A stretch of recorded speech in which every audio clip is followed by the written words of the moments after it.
Please help me welcome President Donald J. Trump. Thank you very much, Brooke. I appreciate that. Thank you, everybody.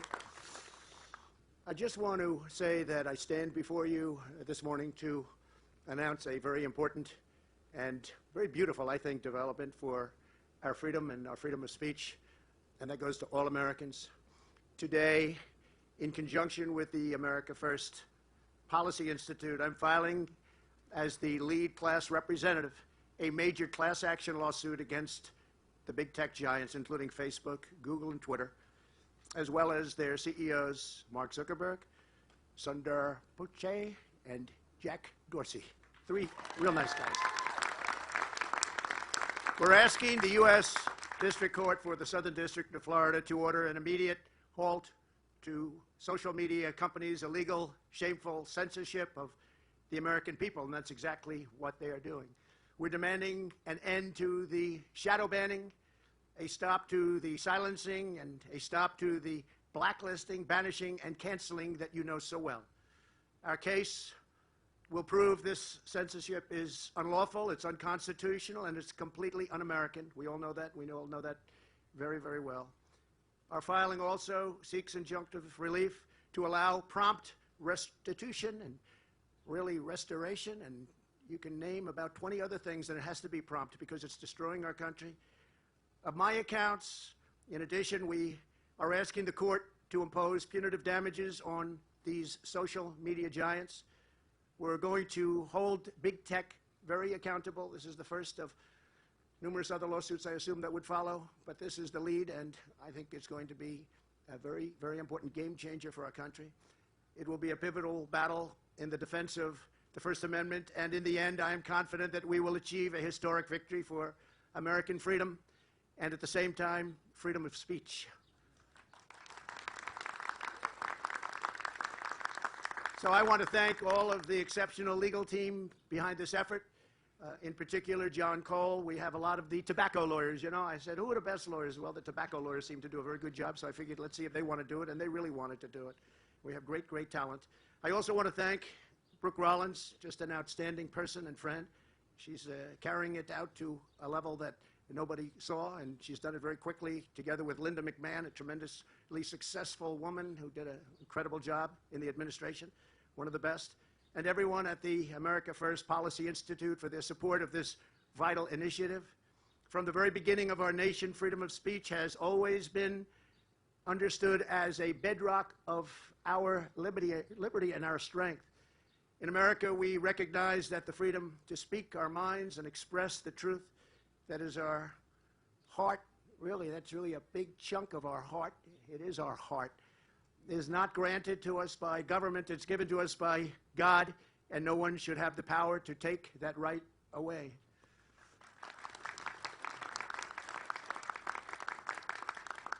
The Founding Fathers inscribed this right in the very First Amendment to our Constitution because they knew that free speech is essential to the prevention, and look, to the prevention of horror and to the preservation of our republic. But remember the words, the prevention of horror, because we're very close to seeing that now in our country. We've never been in a position like this, and it's all happened very quickly. In the words of the father of our country, although some would like to take that title away from him, George Washington, he will not be canceled. If freedom of speech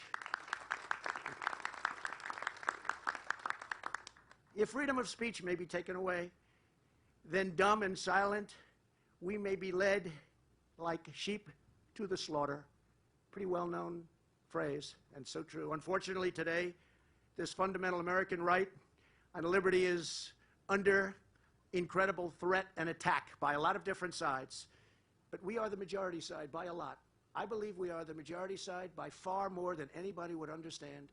You just have to take a look at what happened in recent elections and add up the right numbers. You will see a majority like you wouldn't believe, because nobody can believe what some of the things that are being said are.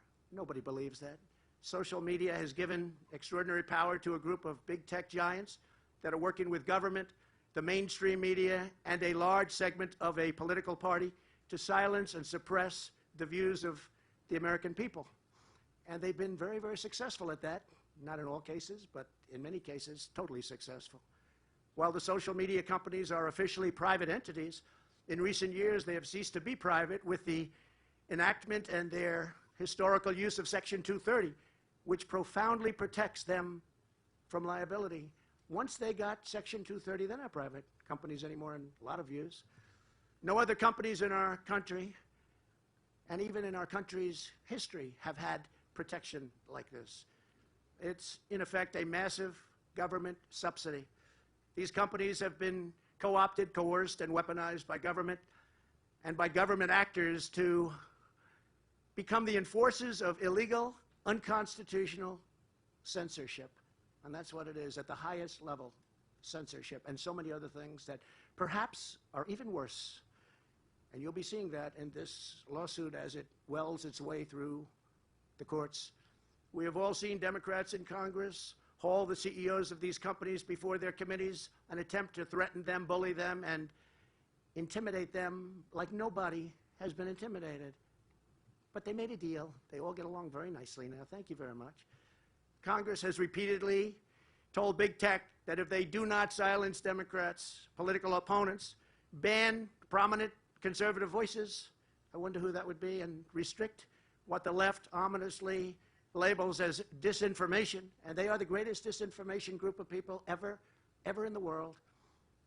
As an example, just recently, now they're saying, we never said defund the police, we want to fund the police. They looked at poll numbers at 85% against them. No, we want to take care of the police. No, they don't. They wanted to fund the police.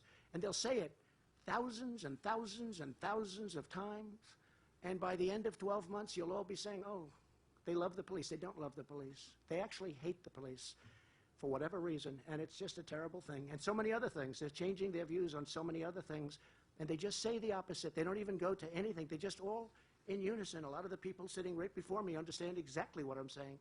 They say it right before you, that we want to do this, we want to do that. It's the exact opposite of what they've been saying. Or, probably the most famous of all, Russia, Russia, Russia. Trump loves Russia. He loves Russia. He loves Putin. He loves Russia.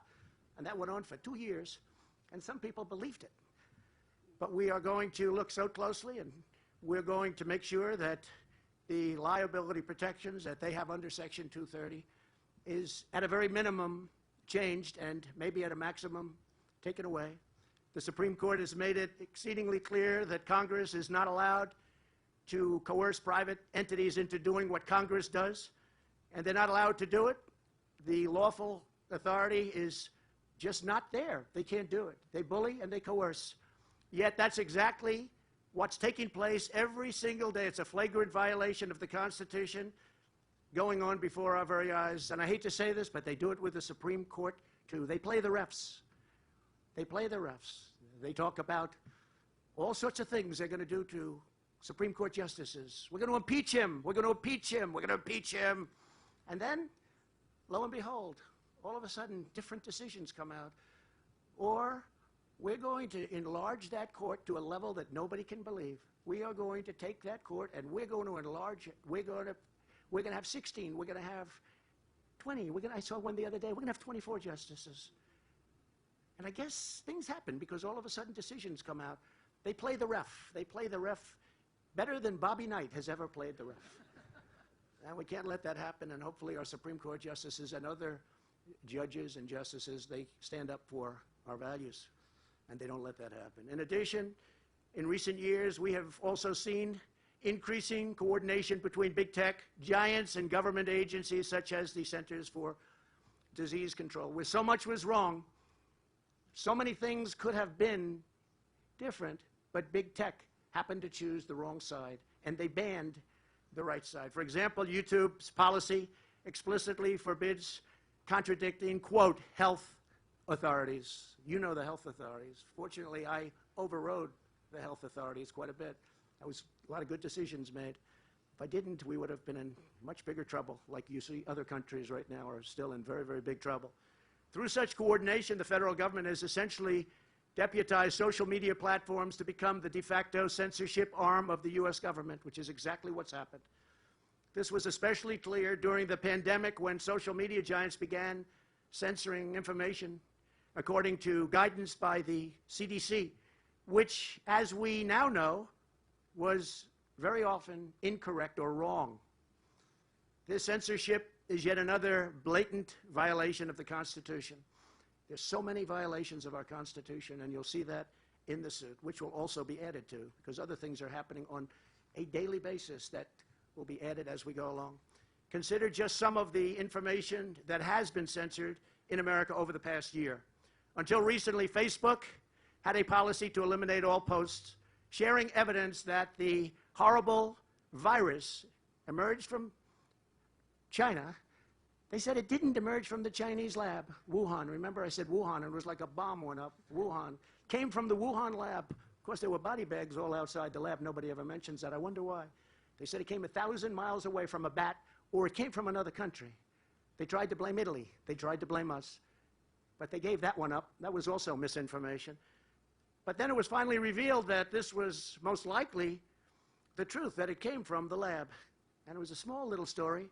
But when I said it, it was like a weapon went off, a major weapon. I won't use the word weapon, because I never use the word nuclear, but we have to be careful with our leadership, because if we don't have the proper leadership, we're in a very perilous state. So we don't use the word nuclear. I never use it, okay? Never use it. I never said it. That's called disinformation. Google and YouTube have deleted countless videos that dared to question the judgment of the World Health Organization, which has been wrong so often. It's been a really pipe organ for China, as most of you know, calling those videos misinformation, including videos that consist of clear scientific fact. Doctors and medical groups have been barred from these platforms for posting about therapeutics such as hydroxychloroquine. That's a familiar name. Which now, most recent studies say, is effective in combating the virus. 3 cents a pill. The drug companies don't like 3 cents a pill. 3 cents a pill is what it costs. But recent studies have come out very strongly in favor. Twitter has censored users simply for using the term illegal alien, which it has labeled as hateful content, and just taken you off for whatever reason. You have to see the sentence they took me off for. It's the most loving sentence. It's really amazing. They could have done better, because I've had a lot worse. I mean, I couldn't believe that was the reason. Take a look at it. You know exactly the sentence I'm talking about. It's become very famous. People are saying, really? Even the other side said, really? And of course, there is no better evidence that big tech is out of control than the fact that they banned the sitting president of the United States earlier this year, a ban that continues to this day. Continues. So we get the word out, but it's not a fair situation. Very, very bad for this country, very bad for the world. If they can do it to me, they can do it to anyone. And in fact, that is exactly what they're doing. They're taking people off who don't even realize they were taken off. They have no idea why they were taken off. But what they're doing is incredible and incredibly dangerous. Joining us this morning are just a few of the many Americans who have been illegally banned or silenced under the corrupt regime of censorship. These brave patriots are included in the lawsuit, and thousands more are joining as we speak. Thousands more. They're all wanting to join. This will be, I think, will go down as the biggest class action ever filed, because thousands of people want to join. Jen Horton is a school teacher from Fenton, Michigan. Earlier this year, she was kicked off Facebook for sharing a post questioning whether young children should be required to wear masks. She had a question, giving both sides, and actually not negative, just giving both sides. That was enough. At the same time, as Jen was deplatformed, her brother had gone missing, and she was unable to get the word out to all of her followers. She had a lot of followers. Could not get the word out.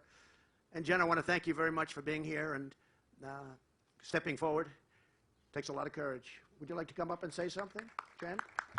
Where's Jen? Jen, please. Thank you. Thank you.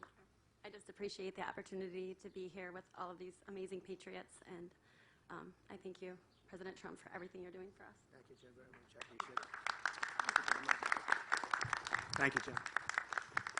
Dr. Kelly Victory, I love that name. I would have gone with that name if I had the choice.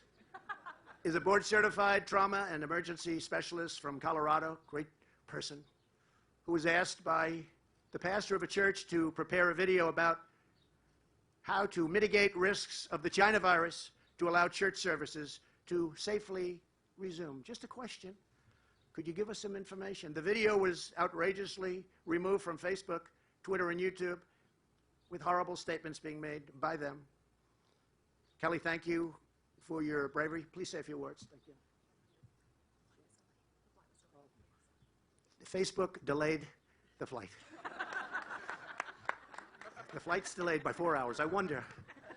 I can't believe that. That's terrible. What they will do. All right. Thank you anywhere. Here he is landing, going into Newark. Kelly Kejuan and Bobby Michael are angel parents. Their precious son, Brandon, was killed at just 21 years of age by a twice deported and very violent illegal alien.